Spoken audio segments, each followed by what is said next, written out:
Mirëmbrëma të dashur zonja dhe zotrinj, miqtë e mi.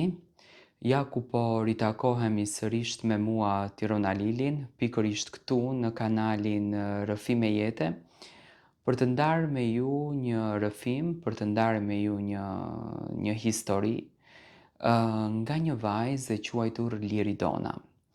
Liridona, përpos që ka ndarë me ne një rrëfim, më së shumti do të kisha thënë ka ndarë një shqetësim që realisht na ka shqetësuar të gjithëve.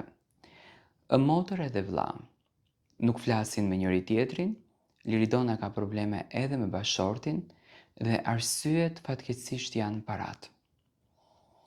Quhem Liridona dhe për shumë vite kam besuar se gjëja më e fortë në botë është familja. Gjithmonë kam menduar se çfarëdo që të ndodh në jetë, vëllai edhe motra janë njerëzit që nuk të tradhtojnë kurrë. Por sot po e tregoj historinë time. Me patjetër një histori me zemër të rënduar. Sepse pikërisht aty ku besoja më shumë, aty në të vërtet u plagosa edhe më keq.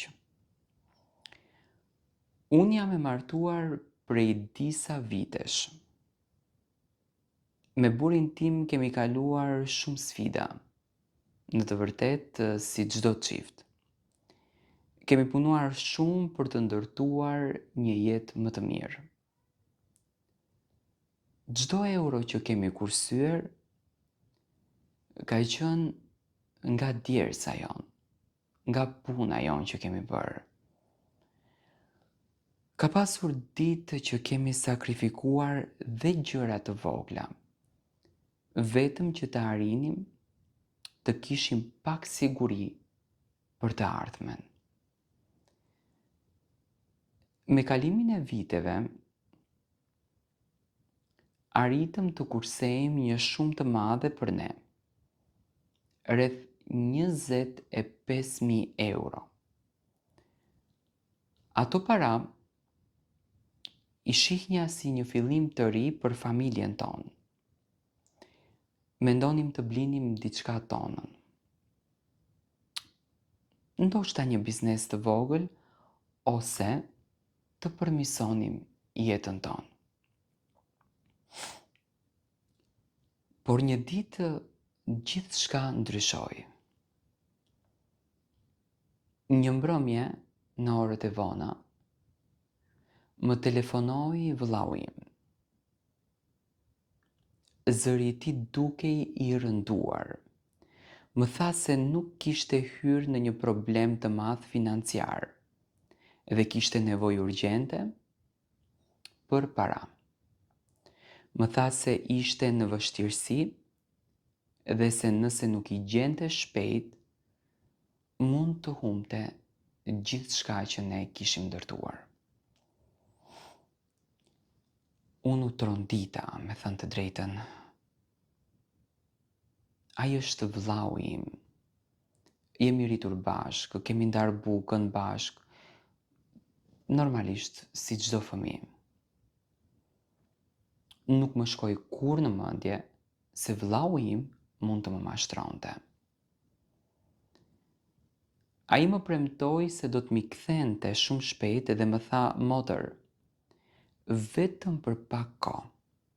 Sa po të rregullohet puna, do t'i kesh parat në duar. Dhe unë nuk mendova gjatë. Zemra ime më foli para mendjes. Pa i treguar shumë burrit tim, vendosa të ndihmoja. Mendova se ishte çështje familje dhe se gjithçka do të rregullohej shumë shpejt. I dhash 25.000 euro. Në momentin që ja dhash, ai më përqafoi edhe më tha, do ta mbaj mend të gjithë jetën këtë gjë. por ajo që ndodhi më pas ishte një mangth.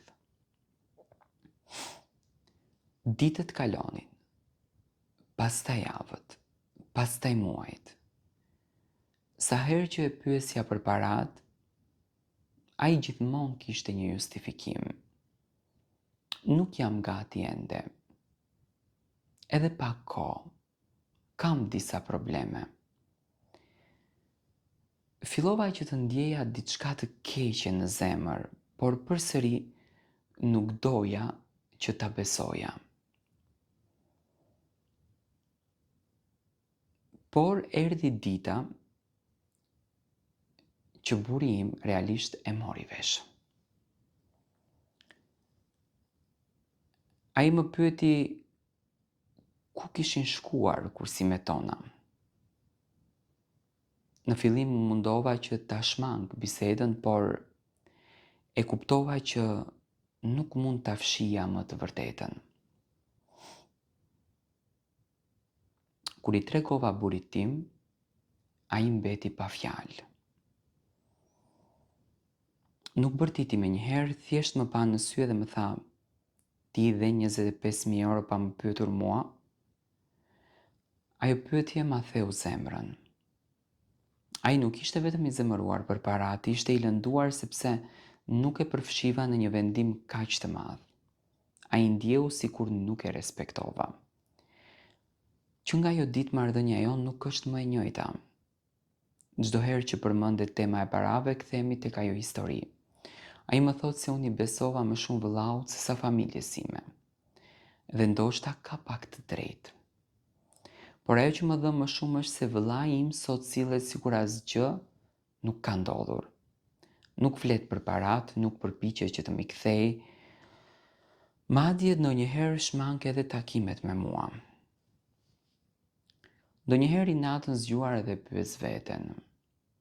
Si është e mundur që një vëlla të bëjë këtë gjë? Nuk është vetëm çështje parash, është çështje besimi. Sepse parat mund të fitohen përsëri, por besimi kur thyet është shumë e vështirë të rikthehet. Sot unë jam në një situatë shumë të vështirë. Burri im ende e ka plak në zemër këtë gjë.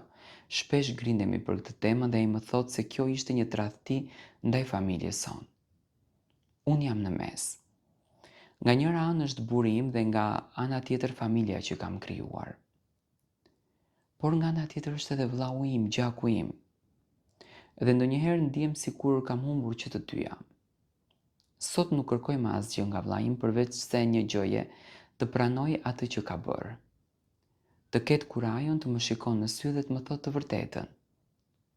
Sepse ndonjëherë falja fiton apo fillon vetëm kur dikush pranon gabimin. Nuk e di. Uroj me zemër që kjo gjë të merr fund sepse kam një siklet të madh. Dua të marr mendimin tuaj.